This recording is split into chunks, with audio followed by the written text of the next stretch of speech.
ਮੇਰਾ ਨਾਮ ਅਲੋਕ ਹੈ ਅਤੇ ਮੇਰੀ ਪਤਨੀ ਦਾ ਨਾਮ ਰੀਨਾ ਹੈ। ਅਸੀਂ ਬਹੁਤ ਗਰੀਬ ਸੀ। ਕੁਝ ਦਿਨ ਅਜੇ ਵੀ ਹੁੰਦੇ ਸਨ ਜਦੋਂ ਸਾਡੇ ਕੋਲ ਖਾਣ ਲਈ ਪੈਸੇ ਵੀ ਨਹੀਂ ਸਨ। ਮੇਰੀ ਪਤਨੀ ਇੱਕ ਹੋਟਲ ਵਿੱਚ ਸਾਫ਼ ਸਫਾਈ ਦਾ ਕੰਮ ਕਰਦੀ ਸੀ ਅਤੇ ਮੈਂ ਇੱਕ ਹਸਪਤਾਲ ਵਿੱਚ ਵਾਰਡ ਬੁਆਏ ਸੀ। ਅਸੀਂ ਘਰ ਦਾ ਕਿਰਾਇਆ ਵੀ ਦੇਣਾ ਹੁੰਦਾ ਸੀ। ਸਾਡੇ ਵਿਆਹ ਨੂੰ 3 ਸਾਲ ਹੋ ਗਏ ਸਨ, ਪਰ ਸਾਡੇ ਹਾਲਾਤ ਠੀਕ ਨਹੀਂ ਚੱਲ ਰਹੇ ਸਨ।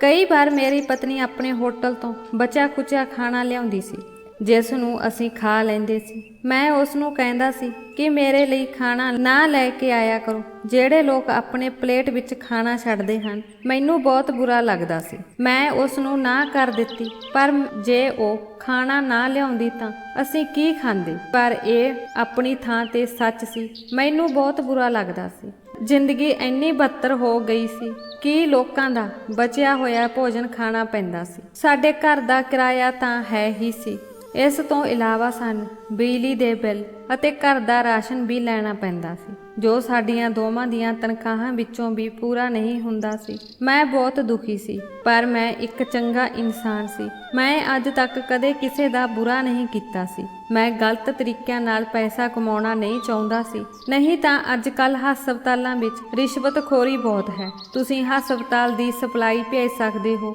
ਕੁਝ ਲੋਕ ਮੇਰੇ ਨਾਲ ਇਹ ਸਭ ਕੁਝ ਕਰਦੇ ਸਨ, ਪਰ ਮੈਂ ਅਜਿਹਾ ਨਹੀਂ ਕੀਤਾ। ਸਗੋਂ ਮੈਂ ਉਹਨਾਂ ਲੋਕਾਂ ਨੂੰ ਫੜਵਾਇਆ ਸੀ ਜੋ ਇਹ ਕੰਮ ਕਰਦੇ ਸਨ। ਇਸੇ ਕਰਕੇ ਮੇਰਾ ਕੋਈ ਦੋਸਤ ਨਹੀਂ ਸੀ ਜੋ ਔਖੇ ਸਮੇਂ ਵਿੱਚ ਮੇਰੀ ਮਦਦ ਕਰ ਸਕੇ। ਮੈਨੂੰ ਮੇਰੀ ਪਤਨੀ ਦਾ ਇੱਕੋ ਇੱਕ ਸਹਾਰਾ ਸੀ, ਜੋ ਕਿਸੇ ਤਰ੍ਹਾਂ ਮੇਰੇ ਨਾਲ ਸੀ। ਅਸੀਂ ਦੋਵੇਂ ਬਹੁਤੇ ਪੜ੍ਹੇ ਲਿਖੇ ਨਹੀਂ ਸੀ। ਮੈਂ ਸਿਰਫ ਹਾਈ ਸਕੂਲ ਤੱਕ ਹੀ ਪੜ੍ਹਿਆ ਸੀ ਅਤੇ ਮੇਰੀ ਪਤਨੀ ਅਨਪੜ੍ਹ ਸੀ। ਫਿਰ ਕੁਝ ਅਜਿਹਾ ਅਜੀਬ ਹੋਇਆ ਜਿਸ ਬਾਰੇ ਮੈਂ ਕਦੇ ਸੋਚਿਆ ਵੀ ਨਹੀਂ ਸੀ। ਇੱਕ ਦਿਨ ਮੈਂ ਆਪਣੀ ਪਤਨੀ ਦੇ ਪਰਸ ਵਿੱਚ ਬਹੁਤ ਸਾਰੇ ਪੈਸੇ ਦੇਖੇ ਅਤੇ ਅੱਜ ਪਹਿਲੀ ਤਰੀਕ ਨਹੀਂ ਸੀ ਕਿ ਉਸ ਨੂੰ ਉਸ ਦੀ ਤਨਖਾਹ ਮਿਲੀ ਹੋਵੇ। ਤਾਂ ਫਿਰ ਇੰਨੇ ਪੈਸੇ ਕਿੱਥੋਂ ਆਏ? ਮੈਂ ਹੈਰਾਨ ਰਹਿ ਗਿਆ। ਉਹ ਮੇਰੇ ਤੋਂ ਪੈਸੇ ਲੁਕੋ ਰਹੀ ਸੀ, ਪਰ ਮੈਂ ਦੇਖ ਲਈ ਸੀ। ਮੈਂ ਕਿਹਾ ਕਿ ਤੁਹਾਡੇ ਕੋਲ ਇੰਨੇ ਪੈਸੇ ਕਿੱਥੋਂ ਆਏ? ਤਾਂ ਉਸਨੇ ਕਿਹਾ ਕਿ ਨਹੀਂ, ਤੁਹਾਨੂੰ ਕੋਈ ਗਲਤਫਹਿਮੀ ਹੋਈ ਹੋਵੇਗੀ, ਅਜਿਹਾ ਕੁਝ ਨਹੀਂ ਹੈ। ਮੈਂ ਕਿਹਾ ਕਿ ਪੈਸੇ ਮੈਂ ਆਪਣੀਆਂ ਅੱਖਾਂ ਨਾਲ ਦੇਖੇ ਹਨ, ਝੂਠ ਬੋਲਣ ਦੀ ਲੋੜ ਨਹੀਂ ਹੈ। ਦੱਸੋ ਪੈਸੇ ਕਿੱਥੋਂ ਆਏ? ਫਿਰ ਉਸਨੇ ਮੈਨੂੰ ਦੱਸਿਆ ਕਿ ਹੋਟਲ ਵਿੱਚ ਇੱਕ ਔਰਤ ਦਾ ਪਰਸ ਰਹਿ ਗਿਆ ਸੀ ਅਤੇ ਮੈਂ ਉਸ ਵਿੱਚੋਂ ਪੈਸੇ ਕੱਢ ਲਏ ਸਨ। ਮੈਂ ਕਿਹਾ ਕਿ ਸਭ ਤੋਂ ਪਹਿਲਾਂ ਤੁਸੀਂ ਲੋਕਾਂ ਦਾ ਬਚਿਆ ਹੋਇਆ ਖਾਣਾ ਲਿਆਉਂਦੇ ਸੀ, ਹੁਣ ਤੁਸੀਂ ਚੋਰੀ ਵੀ ਕਰਨ ਲੱਗ ਪਏ ਹੋ। ਉਹਨਾਂ ਨੇ ਕਿਹਾ ਕਿ ਇਸ ਚੋਰੀ ਕਿਵੇਂ ਹੋਈ? ਉਹ ਆਪਣਾ ਪਰਸ ਭੁੱਲ ਗਈ ਸੀ ਅਤੇ ਉਹ ਮੈਨੂੰ ਮਿਲ ਗਿਆ ਸੀ। ਇਹ ਹੁਣ ਮੇਰਾ ਹੋ ਗਿਆ। ਮੈਂ ਕਿਹਾ ਕਿ ਅਜਿਹਾ ਬਿਲਕੁਲ ਨਹੀਂ ਹੈ। ਹੋ ਸਕਦਾ ਹੈ ਕਿ ਉਹ ਆਪਣਾ ਪਰਸ ਲੈਣ ਲਈ ਕੱਲ੍ਹ ਨੂੰ ਵਾਪਸ ਆਵੇ, ਤਾਂ ਫਿਰ ਤੁਸੀਂ ਕੀ ਕਰੋਗੇ? ਤੁਸੀਂ ਇਹ ਸਾਰੇ ਪੈਸੇ ਵਾਪਸ ਕਰ ਦਿਓ। ਮੈਂ ਕਿਹਾ ਕਿ ਤੁਸੀਂ ਇਹ ਪੈਸੇ ਮੈਨੇਜਰ ਨੂੰ ਵਾਪਸ ਕਰ ਦਿਓ। ਫਿਰ ਉਸਨੇ ਕਿਹਾ ਕਿ ਜੇ ਮੈਂ ਇਹ ਪੈਸੇ ਹੋਟਲ ਮੈਨੇਜਰ ਨੂੰ ਵਾਪਸ ਕਰਾਂਗੀ ਤਾਂ ਉਹ ਸਾਰੇ ਪੈਸੇ ਆਪਣੀ ਜੇਬ ਵਿੱਚ ਪਾ ਲਵੇਗਾ, ਉਸ ਨੂੰ ਵਾਪਸ ਨਹੀਂ ਕਰੇਗਾ।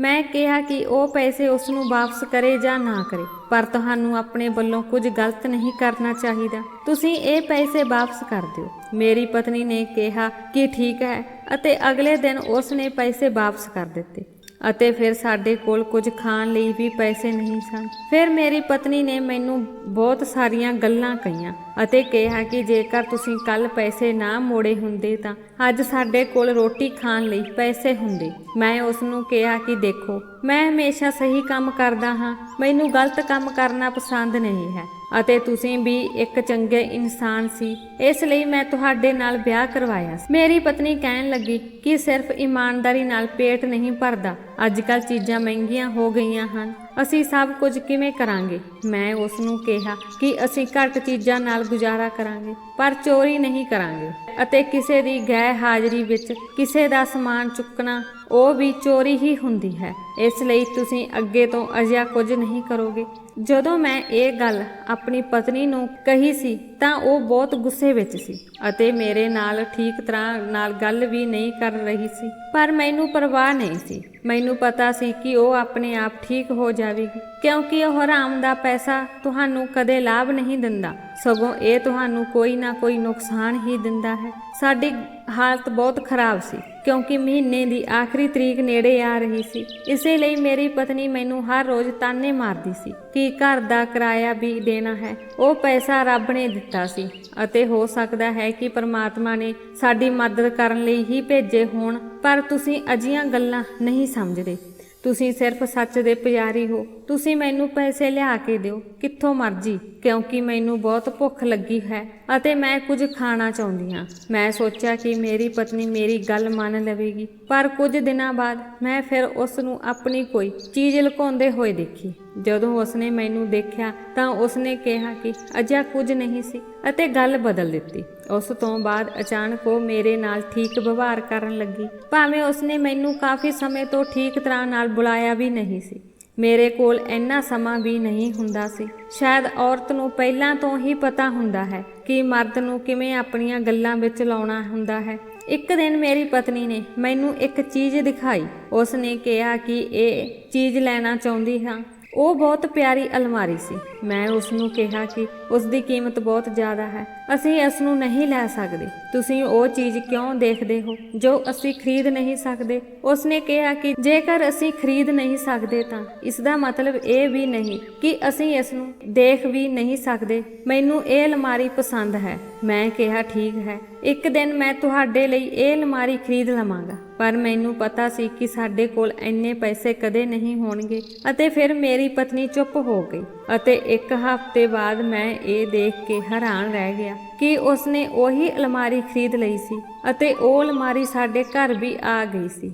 ਉਹ ਬਹੁਤ ਖੁਸ਼ ਸੀ ਅਤੇ ਅਲਮਾਰੀ ਸਾਫ਼ ਕਰਕੇ ਉਸ ਵਿੱਚ ਕੱਪੜੇ ਰੱਖ ਰਹੀ ਸੀ। ਮੈਂ ਪੁੱਛਿਆ, ਤੁਸੀਂ ਇਹ ਕਿੱਥੋਂ ਲਈ ਹੈ? ਇਹ ਬਹੁਤ ਮਹਿੰਗੀ ਸੀ। ਉਸਨੇ ਕਿਹਾ ਕਿ ਮੇਰੀ ਇੱਕ ਦੋਸਤ ਨੇ ਇਸ ਨੂੰ ਮੇਰੇ ਲਈ ਖਰੀਦੀ ਸੀ ਕਿਉਂਕਿ ਮੇਰਾ ਜਨਮ ਦਿਨ ਆ ਰਿਹਾ ਸੀ। ਮੈਂ ਆਪਣੀ ਪਤਨੀ ਦੀਆਂ ਅੱਖਾਂ ਵਿੱਚ ਦੇਖਿਆ ਅਤੇ ਕਿਹਾ ਕਿ ਤੁਸੀਂ ਮੈਨੂੰ ਪਾਗਲ ਬਣਾ ਰਹੇ ਹੋ। ਤੁਹਾਡਾ ਜਨਮ ਦਿਨ 3 ਮਹੀਨਿਆਂ ਬਾਅਦ ਹੈ।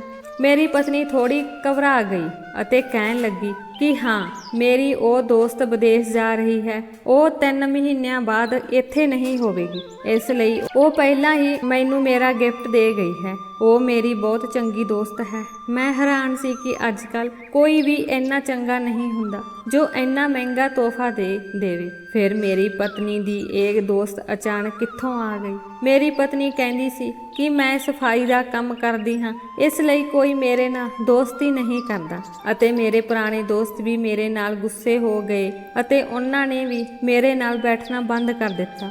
ਅਤੇ ਹੁਣ ਮੇਰੀ ਪਤਨੀ ਦਾ ਇਹ ਕਹਿਣਾ ਸੀ ਉਸ ਦੀ ਇੱਕ ਨਵੀਂ ਦੋਸਤ ਹੈ ਜੋ ਬਹੁਤ ਚੰਗੀ ਹੈ ਅਤੇ ਉਸ ਨੂੰ ਕੋਈ ਪਰਵਾਹ ਨਹੀਂ ਹੈ ਕਿ ਮੈਂ ਕੀ ਕਰਦੀ ਹਾਂ। ਮੈਂ ਆਪਣੀ ਪਤਨੀ ਦੀਆਂ ਗੱਲਾਂ ਅਤੇ ਉਸ ਦੀਆਂ ਹਰਕਤਾਂ ਨੂੰ ਬਿਲਕੁਲ ਵੀ ਸਮਝ ਨਹੀਂ ਪਾ ਰਿਹਾ ਸੀ। ਉਸ ਦੀਆਂ ਗੱਲਾਂ ਅਜੀਬ ਸਨ ਅਤੇ ਉਸ ਤੇ ਵਿਸ਼ਵਾਸ ਕਰਨ ਨੂੰ ਦਿਲ ਨਹੀਂ ਕਰਦਾ ਸੀ। ਮੈਂ ਕਿਹਾ ਕਿ ਜੇ ਤੁਹਾਡੀ ਦੋਸਤ ਨੇ ਦਿੱਤੀ ਹੈ ਤਾਂ ਠੀਕ ਹੈ, ਕਿਉਂਕਿ ਮੈਂ ਚੰਗੀ ਤਰ੍ਹਾਂ ਜਾਣਦਾ ਸੀ ਕਿ ਮੇਰੀ ਪਤਨੀ ਕੋਲ ਇੰਨੇ ਪੈਸੇ ਕਿੱਥੋਂ ਆਉਣਗੇ ਅਤੇ ਜੇ ਉਸ ਕੋਲ ਹੋਣਗੇ ਵੀ ਤਾਂ ਉਹ ਸੋਚੇਗੀ ਕਿ ਕੋਈ ਘਰੇਲੂ ਸਮਾਨ ਲੈ ਲੈਂਦੇ ਹਾਂ। ਹੋ ਸਕਦਾ ਹੈ ਕਿ ਉਸ ਦੀ ਸਹੇਲੀ ਨੇ ਇਸ ਨੂੰ ਤੋਹਫੇ ਵਜੋਂ ਦਿੱਤੀ ਹੋਵੇ।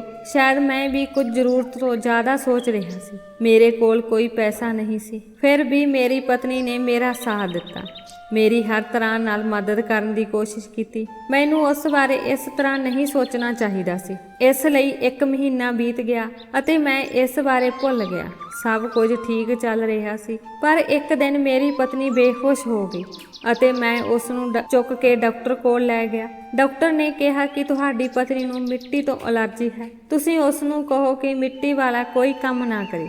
ਮੈਂ ਹੈਰਾਨ ਸੀ ਕਿ ਮੇਰੀ ਪਤਨੀ ਨਾਲ ਇਹ ਸਭ ਅਚਾਨਕ ਕਿਵੇਂ ਹੋ ਗਿਆ। ਡਾਕਟਰ ਨੇ ਕਿਹਾ ਕਿ ਜੇਕਰ ਉਹ ਮਿੱਟੀ ਵਿੱਚ ਕੰਮ ਕਰੇਗੀ ਤਾਂ ਉਹ ਬਾਰ-ਬਾਰ ਬੇਹੋਸ਼ ਹੋ ਜਾਵੇਗੀ ਅਤੇ ਉਸ ਦੀ ਸਿਹਤ ਵਿਗੜ ਜਾਵੇਗੀ। ਸ਼ਾਇਦ ਮੇਰੀ ਪਤਨੀ ਨੂੰ ਇਹ ਬਿਮਾਰੀ ਮਿੱਟੀ ਵਿੱਚ ਕੰਮ ਕਰਨ ਤੋਂ ਲੱਗੀ ਸੀ ਕਿਉਂਕਿ ਉਹ ਸਿਰਫ ਸਫਾਈ ਦਾ ਕੰਮ ਕਰਦੀ ਸੀ। ਜਦੋਂ ਮੈਂ ਉਸ ਨੂੰ ਦੱਸਿਆ ਤਾਂ ਉਹ ਸੋਚ ਕੇ ਪਰੇਸ਼ਾਨ ਹੋ ਗਈ, ਜੇ ਮੈਂ ਇਹ ਕੰਮ ਨਹੀਂ ਕਰਾਂਗੀ ਤਾਂ ਪੈਸਾ ਕਿੱਥੋਂ ਆਵੇਗਾ। ਮੈਂ ਉਸ ਨੂੰ ਕਿਹਾ ਕਿ ਪੈਸਾ ਜ਼ਰੂਰੀ ਨਹੀਂ, ਤੁਹਾਡੀ ਸਿਹਤ ਜ਼ਿਆਦਾ ਜ਼ਰੂਰੀ ਹੈ।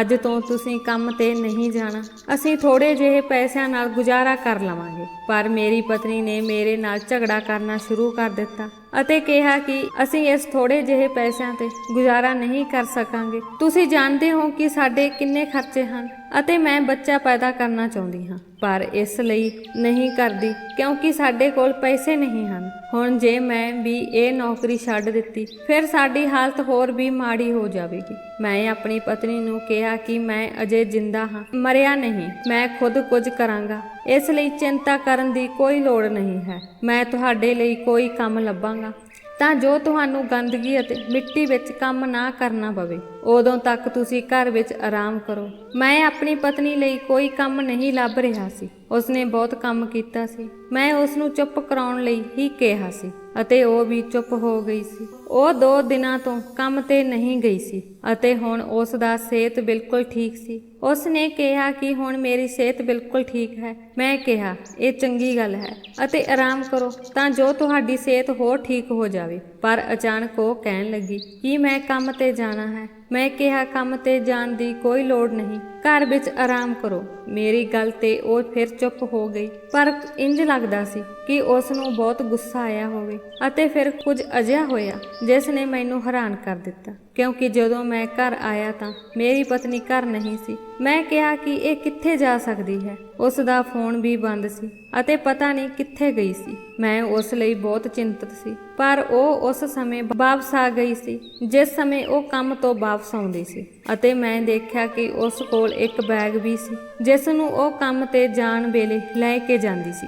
ਮੈਨੂੰ ਪਤਾ ਲੱਗਾ ਕਿ ਉਹ ਕੰਮ ਤੋਂ ਆਈ ਸੀ। ਜਦੋਂ ਮੈਂ ਉਸ ਨੂੰ ਪੁੱਛਿਆ ਕਿ ਕੰਮ ਤੇ ਜਾਣ ਦੀ ਕੀ ਜ਼ਰੂਰਤ ਸੀ ਤਾਂ ਉਸਨੇ ਕਿਹਾ ਕਿ ਉਹ ਬਿਲਕੁਲ ਠੀਕ ਹੈ ਅਤੇ ਘਰ ਵਿੱਚ ਬੋਰ ਹੋ ਰਹੀ ਸੀ, ਇਸ ਲਈ ਮੈਂ ਚਲੀ ਗਈ। ਮੈਂ ਕਿਹਾ ਤੁਸੀਂ ਕਿਹੋ ਜਿਹੇ ਇਨਸਾਨ ਹੋ, ਤੁਸੀਂ ਬੋਰ ਹੋ ਰਹੇ ਸੀ ਇਸ ਲਈ ਤੁਸੀਂ ਕੰਮ ਤੇ ਚਲੇ ਗਏ ਸੀ, ਤੁਹਾਨੂੰ ਉਹ ਕੰਮ ਕਰਨਾ ਪਸੰਦ ਹੈ। ਉਸਨੇ ਕਿਹਾ ਕਿ ਮੈਨੂੰ ਉਹ ਕੰਮ ਕਰਨਾ ਪਸੰਦ ਹੈ ਜਾਂ ਨਹੀਂ, ਮੈਨੂੰ ਪੈਸਾ ਕਮਾਉਣਾ ਪਸੰਦ ਹੈ।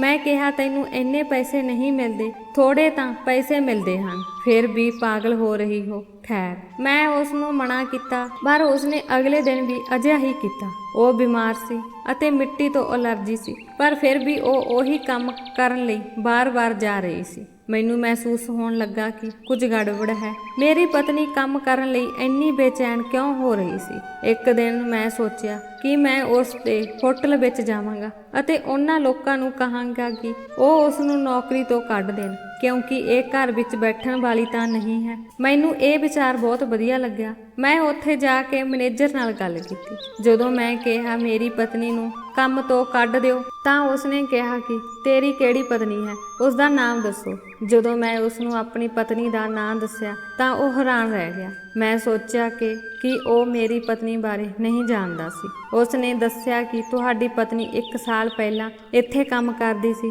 ਹੁਣ ਉਹ ਇੱਥੇ ਕੰਮ ਨਹੀਂ ਕਰਦੀ ਅਤੇ ਉਹਨਾਂ ਨੇ ਉਸ ਨੂੰ ਨੌਕਰੀ ਤੋਂ ਕੱਢ ਦਿੱਤਾ ਕਿਉਂਕਿ ਉਹ ਆਪਣਾ ਕੰਮ ਸਹੀ ਢੰਗ ਨਾਲ ਨਹੀਂ ਕਰ ਰਹੀ ਸੀ। ਇਹ ਸੁਣ ਕੇ ਮੈਂ ਹੈਰਾਨ ਰਹਿ ਗਿਆ। ਮੇਰੀ ਪਤਨੀ ਉੱਥੇ ਕੰਮ ਨਹੀਂ ਕਰਦੀ, ਉਸ ਨੂੰ ਉੱਥੋਂ ਕੱਢ ਦਿੱਤਾ ਗਿਆ ਅਤੇ ਇਹ 1 ਸਾਲ ਪੁਰਾਣੀ ਘਟਨਾ ਹੈ, ਪਰ ਉਸਨੇ ਮੈਨੂੰ ਦੱਸਿਆ ਵੀ ਨਹੀਂ। ਉਸਨੇ ਕਿਹਾ ਕਿ ਉਹ ਇੱਥੇ ਕੰਮ ਨਹੀਂ ਕਰਦੀ, ਤੁਹਾਨੂੰ ਕੋਈ ਗਲਤਫਹਿਮੀ ਹੋਈ ਹੈ। ਮੈਂ ਬਹੁਤ ਪਰੇਸ਼ਾਨ ਹੋ ਗਿਆ।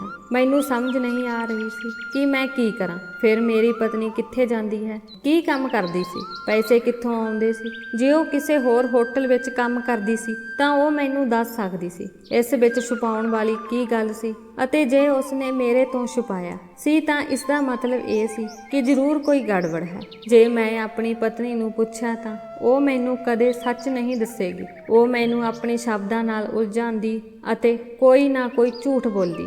ਇਸ ਲਈ ਮੇਰੇ ਕੋਲ ਇੱਕੋ ਇੱਕ ਤਰੀਕਾ ਸੀ ਕਿ ਮੈਂ ਆਪਣੀ ਪਤਨੀ ਦਾ ਪਿੱਛਾ ਕਰਾਂ ਅਤੇ ਦੇਖਾਂ ਕਿ ਉਹ ਕਿੱਥੇ ਜਾਂਦੀ ਹੈ। ਇਸੇ ਤਰ੍ਹਾਂ ਇੱਕ ਦਿਨ ਮੈਂ ਉਸ ਨੂੰ ਕਿਹਾ ਕਿ ਮੈਂ ਕੰਮ ਤੇ ਜਾ ਰਿਹਾ ਹਾਂ, ਜਦੋਂ ਕਿ ਮੈਂ ਘਰ ਵਿੱਚ ਲੁਕਿਆ ਹੋਇਆ ਸੀ। ਜਿਵੇਂ ਹੀ ਮੈਂ ਲੁਕਿਆ, ਉਹ ਤੁਰੰਤ ਕੰਮ ਤੇ ਜਾਣ ਲਈ ਤਿਆਰ ਹੋ ਗਈ। ਉਸ ਦੇ ਬੈਗ ਵਿੱਚ ਕੁਝ ਸਮਾਨ ਰੱਖਿਆ ਹੋਇਆ ਸੀ, ਪਰ ਮੈਂ ਨਹੀਂ ਦੇਖ ਸਕਿਆ ਕਿ ਉਹ ਕੀ ਸਮਾਨ ਹੈ। ਇਸ ਤੋਂ ਬਾਅਦ ਉਹ ਘਰ ਛੱਡ ਕੇ ਚਲੀ ਗਈ ਅਤੇ ਮੈਂ ਵੀ ਉਸ ਦਾ ਪਿੱਛਾ ਕਰਨ ਲੱਗਾ, ਪਰ ਮੈਂ ਉਸੇ ਥਾਂ ਜਾ ਰਿਹਾ ਸੀ ਜਿੱਥੇ ਹੋਟਲ ਬਣਿਆ ਹੋਇਆ ਸੀ। ਪਰ ਉਹ ਲੋਕ ਕਹਿ ਰਹੇ ਸਨ ਕਿ ਮੇਰੀ ਪਤਨੀ ਇੱਥੇ ਕੰਮ ਨਹੀਂ ਕਰਦੀ। ਫਿਰ ਕੁਝ ਸਮੇਂ ਬਾਅਦ ਮੈਂ ਦੇਖਿਆ ਕਿ ਉਹ ਇੱਕ ਦੁਕਾਨ ਤੇ ਗਈ ਸੀ। ਉਸ ਨੇ ਉੱਥੋਂ ਕੁਝ ਸਮਾਨ ਲਿਆ ਅਤੇ ਉਸ ਤੋਂ ਬਾਅਦ ਮੈਂ ਸੜਕ ਦੇ ਇੱਕ ਕੋਨੇ ਤੇ ਖੜਾ ਹੋ ਗਿਆ। ਥੋੜੀ ਦੇਰ ਬਾਅਦ ਇੱਕ ਆਦਮੀ ਉਸ ਦੇ ਕੋਲ ਆ ਕੇ ਖੜਾ ਹੋ ਗਿਆ। ਉਹ ਆਦਮੀ ਕੁਝ ਦੇਰ ਉੱਥੇ ਖੜਾ ਰਿਹਾ। ਫਿਰ ਮੇਰੀ ਪਤਨੀ ਨੇ ਕੁਝ ਸੰਕੇਤ ਦਿੱਤਾ ਅਤੇ ਮੇਰੀ ਪਤਨੀ ਨੇ ਉਸ ਨੂੰ ਇੱਕ ਅਜਿਹੀ ਚੀਜ਼ ਦਿੱਤੀ ਜੋ ਇੰਨੀ ਛੋਟੀ ਸੀ ਕਿ ਇਸ ਨੂੰ ਦੂਰੋਂ ਨਹੀਂ ਦੇਖਿਆ ਜਾ ਸਕਦਾ ਸੀ ਅਤੇ ਫਿਰ ਉਹ ਆਦਮੀ ਨੇ ਬਦਲੇ ਵਿੱਚ ਮੇਰੀ ਪਤਨੀ ਨੂੰ ਬਹੁਤ ਸਾਰਾ ਪੈਸਾ ਦਿੱਤਾ। ਮੈਂ ਇਹ ਦੇਖ ਕੇ ਹੈਰਾਨ ਰਹਿ ਗਿਆ ਕਿ ਮੇਰੀ ਪਤਨੀ ਕੀ ਕਰ ਰਹੀ ਹੈ। ਮੈਂ ਸਮਝ ਗਿਆ ਕਿ ਉਹ ਕੋਈ ਚੀਜ਼ ਵੇਚ ਰਹੀ ਸੀ, ਪਰ ਇਹ ਕੀ ਸੀ ਜੋ ਲੋਕ ਚੋਰੀ ਛਿਪੇ ਖਰੀਦ ਰਹੇ ਸਨ ਅਤੇ ਉਹ ਵੀ ਚੋਰੀ ਛਿਪੇ ਵੇਚ ਰਹੀ ਸੀ। ਮੈਨੂੰ ਇਹ ਗੱਲ ਸਮਝ ਨਹੀਂ ਆ ਰਹੀ ਸੀ। ਮੈਂ ਰੁਮਾਲ ਨਾਲ ਆਪਣਾ ਚਿਹਰਾ ਛੁਪਾ ਲਿਆ ਅਤੇ ਕਾਲੇ ਚਸ਼ਮੇ ਵੀ ਪਹਿਨ ਲਏ। ਇਸ ਤੋਂ ਬਾਅਦ ਮੈਂ ਵੀ ਉਸ ਕੋਲ ਜਾ ਕੇ ਖੜਾ ਹੋ ਗਿਆ, ਪਰ ਉਸ ਨੇ ਮੇਰੇ ਵੱਲ ਤੱਕਿਆ ਨਹੀਂ। ਮੈਂ ਉਸ ਦੇ ਕੋਲ ਥੋੜਾ ਜਿਹਾ ਟਾਈਮ ਖੜਾ ਰਿਹਾ। ਮੈਂ ਬਸ ਇਹੀ ਕਿਹਾ ਸੀ ਕਿ ਮੈਂ ਵੀ ਇਹ ਚਾਹੁੰਦਾ ਹਾਂ। ਉਸ ਨੇ ਉਹ ਚੀਜ਼ ਮੇਰੇ ਹੱਥ ਤੇ ਰੱਖ ਦਿੱਤੀ ਅਤੇ ਮੈਨੂੰ 1000 ਰੁਪਏ ਦੇਣ ਲਈ ਕਿਹਾ। ਮੈਂ 1000 ਰੁਪਏ ਦਿੱਤੇ, ਪਰ ਪੈਸੇ ਉਸਦੇ ਹੱਥ ਵਿੱਚ ਦੇਣ ਤੋਂ ਬਾਅਦ ਮੈਂ ਉਸਦਾ ਹੱਥ ਫੜ ਲਿਆ। ਉਹ ਹੈਰਾਨੀ ਨਾਲ ਮੇਰੇ ਵੱਲ ਦੇਖਣ ਲੱਗੀ ਕਿ ਮੇਰਾ ਹੱਥ ਕਿਸਨੇ ਫੜਿਆ ਸੀ ਅਤੇ ਮੈਂ ਆਪਣੇ ਚਿਹਰੇ ਤੋਂ ਰੁਮਾਲ ਹਟਾ ਦਿੱਤਾ।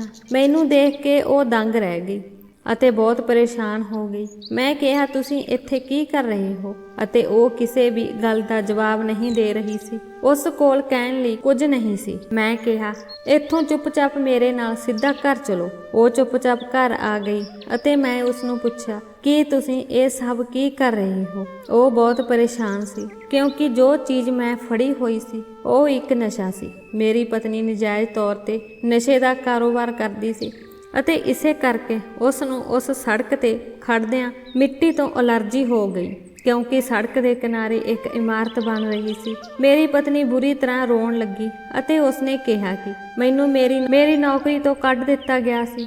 ਮੈਂ ਉੱਥੇ ਚੋਰੀ ਕਰਨ ਦੀ ਕੋਸ਼ਿਸ਼ ਕੀਤੀ। ਉਸ ਤੋਂ ਬਾਅਦ ਮੈਨੂੰ ਕੁਝ ਸਮਝ ਨਹੀਂ ਆ ਰਿਹਾ ਸੀ ਕਿ ਮੈਂ ਕੀ ਕਰਾਂ। ਮੈਂ ਆਪਣੀ ਪਤਨੀ ਨੂੰ ਕਿਹਾ ਕਿ ਉਹ ਇਹ ਸਾਰਾ ਸਮਾਨ ਵਾਪਸ ਕਰ ਦੇਵੇ ਅਤੇ ਦੁਬਾਰਾ ਅਜਿਹਾ ਕੁਝ ਨਾ ਕਰੇ। ਇਹ ਅਜਿਹੀ ਚੀਜ਼ ਹੈ ਜਿਸ ਨੂੰ ਲੋਕ ਆਪਣੀ ਸਿਹਤ ਅਤੇ ਆਪਣੀ ਜ਼ਿੰਦਗੀ ਸਭ ਕੁਝ ਬਰਬਾਦ ਕਰਨ ਲਈ ਖਾਂਦੇ ਹਨ ਅਤੇ ਤੁਸੀਂ ਅਜਿਹੀ ਚੀਜ਼ ਵੇਚਦੇ ਹੋ। ਤੁਹਾਨੂੰ ਸ਼ਰਮ ਆਉਣੀ ਚਾਹੀਦੀ ਹੈ। ਜੇ ਤੁਸੀਂ ਇਹ ਨੌਕਰੀ ਨਹੀਂ ਛੱਡਦੇ ਤਾਂ ਮੈਂ ਤੁਹਾਨੂੰ ਛੱਡ ਦੇਵਾਂਗਾ।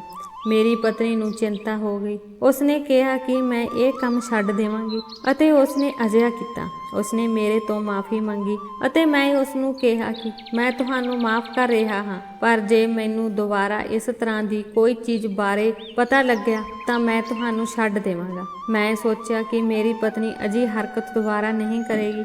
ਇਸ ਤੋਂ ਬਾਅਦ ਉਸਨੇ ਕਦੇ ਵੀ ਅਜਿਹਾ ਕੁਝ ਨਹੀਂ ਕੀਤਾ। ਉਹ ਇਹ ਸਭ ਇਸ ਲਈ ਕਰ ਰਹੀ ਸੀ ਕਿਉਂਕਿ ਅਸੀਂ ਗਰੀਬ ਸੀ, ਪਰ ਉਦੋਂ ਤੋਂ ਮੈਂ ਉਸ ਤੇ ਨਜ਼ਰ ਰੱਖ ਰਿਹਾ ਸੀ। ਜੋ ਵੀ ਉਸਨੇ ਕੀਤਾ ਬਹੁਤ ਗਲਤ ਕੀਤਾ। ਆਪਣੇ ਭਵਿੱਖ ਨੂੰ ਸੁਧਾਰਨ ਅਤੇ ਜਲਦੀ ਅਮੀਰ ਬਣਨ ਦੀ ਚਾਹਤ ਵਿੱਚ ਉਹਨਾਂ ਨੇ ਕਈ ਲੋਕਾਂ ਦੀਆਂ ਜ਼ਿੰਦਗੀਆਂ ਬਰਬਾਦ ਕਰ ਦਿੱਤੀਆਂ। ਫਿਰ ਮੈਂ ਉਸ ਨੂੰ ਸਮਝਾਇਆ ਕਿ ਜੇ ਕੋਈ ਔਰਤ ਮੈਨੂੰ ਇਹ ਨਸ਼ਾ ਦੇਵੇ ਤਾਂ ਤੇਰੇ ਦਿਲ ਤੇ ਕੀ ਬੀਤੇਗੀ। ਇਹੋ ਜਿਹੇ ਕਿੰਨੇ ਲੋਕ ਹੋਣਗੇ ਜਿਨ੍ਹਾਂ ਦੇ ਛੋਟੇ-ਛੋਟੇ ਬੱਚੇ ਹੋਣਗੇ, ਜਾਂ ਕਿੰਨੇ ਲੋਕ ਅਜੇ ਹੋਣਗੇ ਜੋ ਘਰ ਵਿੱਚ ਇਕੱਲੇ ਕਮਾਉਣ ਵਾਲੇ ਹੋਣਗੇ ਅਤੇ ਆਪਣੀ ਕਮਾਈ ਨਾਲ ਹੀ ਘਰ ਦਾ ਗੁਜ਼ਾਰਾ ਚਲਾਉਂਦੇ ਹੋਣਗੇ ਅਤੇ ਇਸ ਤਰ੍ਹਾਂ ਤੁਹਾਡੇ ਕਾਰਨ ਉਹ ਆਪਣੀ ਕਮਾਈ ਨੂੰ ਇਸ ਗਲਤ ਕੰਮ ਵਿੱਚ ਲਗਾ ਰਹੇ ਹੋਣਗੇ ਅਤੇ ਉਹਨਾਂ ਦੇ ਬੱਚੇ ਜਾਂ ਉਹਨਾਂ ਦੇ ਮਾਪੇ ਭੋਜਨ ਲਈ ਤਰਸ ਰਹੇ ਹੋਣਗੇ।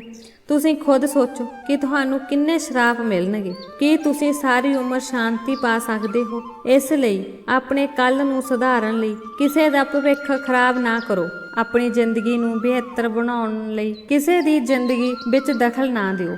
ਅਜਿਹਾ ਕਰਨ ਨਾਲ ਤੁਸੀਂ ਕਦੇ ਵੀ ਜੀਵਨ ਵਿੱਚ ਸ਼ਾਂਤੀ ਪ੍ਰਾਪਤ ਨਹੀਂ ਕਰ ਸਕਦੇ, ਪਰ ਜੋ ਤੁਸੀਂ ਕਿਸੇ ਨਾਲ ਕਰੋਗੇ ਕੱਲ ਤੁਹਾਡੇ ਨਾਲ ਵੀ ਉਹੀ ਹੋਵੇਗਾ। ਹਰ ਹਾਲਤ ਵਿੱਚ ਰੱਬ ਦਾ ਸ਼ੁਕਰਾਨਾ ਕਰੋ। ਦੋਸਤੋ, ਤੁਹਾਨੂੰ ਇਹ ਕਹਾਣੀ ਕਿਵੇਂ ਲੱਗੀ? ਕਿਰਪਾ ਕਰਕੇ ਸਾਨੂੰ ਕਮੈਂਟ ਬਾਕਸ ਵਿੱਚ ਦੱਸੋ। ਜੇਕਰ ਕਹਾਣੀ ਚੰਗੀ ਲੱਗੀ ਤਾਂ ਵੀਡੀਓ ਨੂੰ ਲਾਈਕ ਕਰੋ ਅਤੇ ਜੇਕਰ ਚੈਨਲ ਤੇ ਨਵੇਂ ਹੋ ਤਾਂ ਚੈਨਲ ਨੂੰ ਸਬਸਕ੍ਰਾਈਬ ਕਰੋ। ਧੰਨਵਾਦ।